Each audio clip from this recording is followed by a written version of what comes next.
Hello students, today's topic is circulation of labor, and you can also say that this is related to the migration or displacement of labors, and this is the significant change in rural society that is linked to the commercialization of agriculture has been the growth of migrant agricultural labor.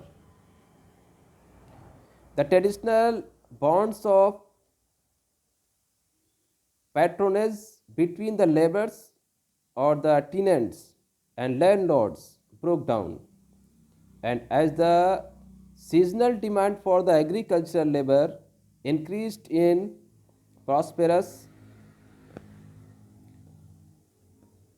green revolution regions such as Punjab, a pattern of seasonal migration emerged in which thousands of the workers circulate between their home villages and more prosperous areas where there is more demand for the labor and higher wages. Laborers migrate also due to the increasing inequalities in rural areas from the mid of the 1990s, which have forced many households to combine multiple occupations to sustain themselves. As a livelihood strategy, men migrate out periodically in search of the work and better wages, while women and children are often left behind in their villages with elderly grandparents.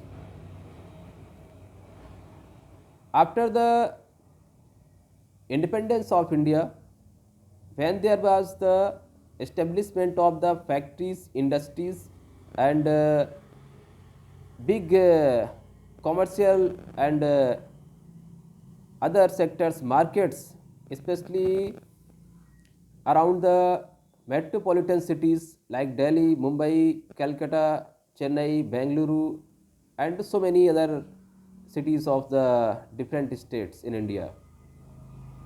And these new sectors, especially the manufacturing industries and the service sectors,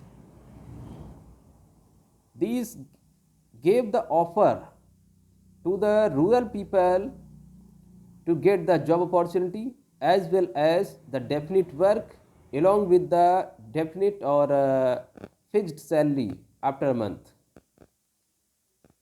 So the people who are already engaged in the agricultural work as the agricultural labor or as the bondage labor into the landlords or the some rich farmers houses and their farmhouses.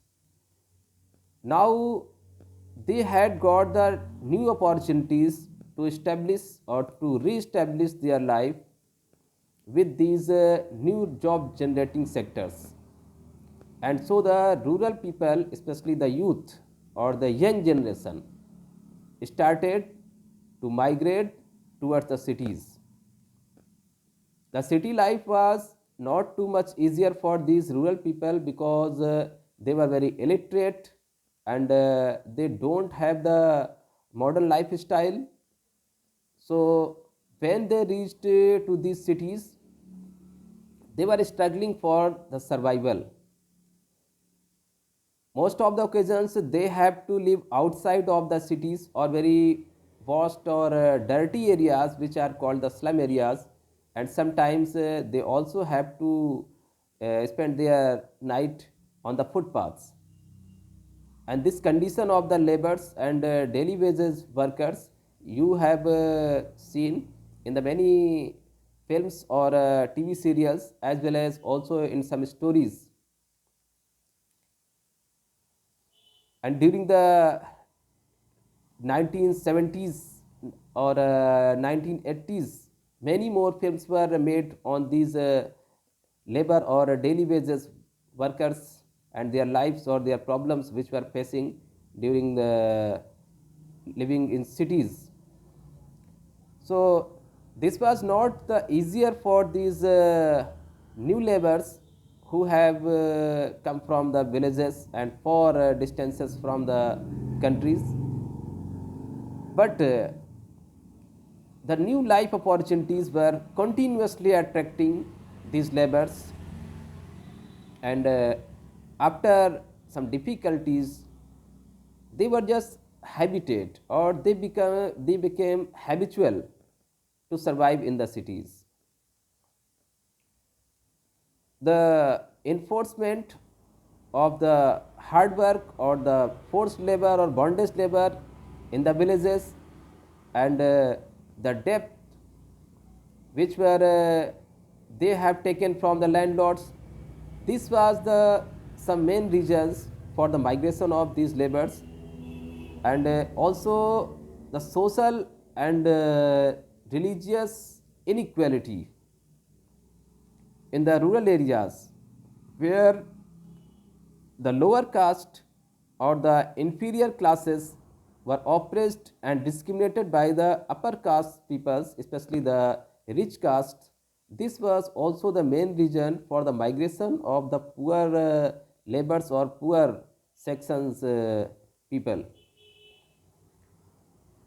They want to uplift their standard, as well as they want to also maintain their social status in the cities. So they also started the migration from villages to the cities.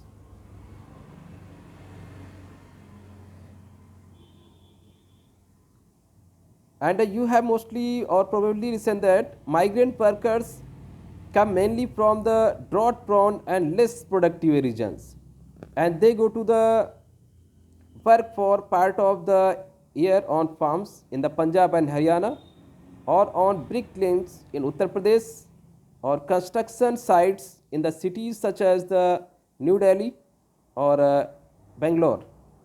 These migrant workers have been termed footloose labor by John Breman, but this does not imply freedom. It should be noted here that wealthy farmers often prefer to employ migrant workers for harvesting and other such intensive operations rather than the local working class, because migrants are more easily exploited and can be paid lower wages. And this preference has produced a peculiar pattern in some areas where the local landless laborers move out of the home villages in search of work during the peak agriculture seasons, while migrant workers are brought in the farm other areas to work on the local farms. This pattern is found especially in sugarcane growing areas. The large scale circulation of labor has had several significant effects on the rural societies in both the receiving and supplying regions. For instance, in poor areas where male family members spend much of the year working outside of their villages, cultivation has become primarily a female task. Women are also emerging as the main source of agricultural labor, leading to the feminization of agricultural labor force. The insecurity of women is greater because they earn lower wages than men for similar work. Until recently, women were hardly visible in official statistics as earners of worker, while women toil on the land and landless laborers and as cultivators. The prevailing patrilineal kinship system and other cultural practices that privilege male rights largely exclude women for land ownerships.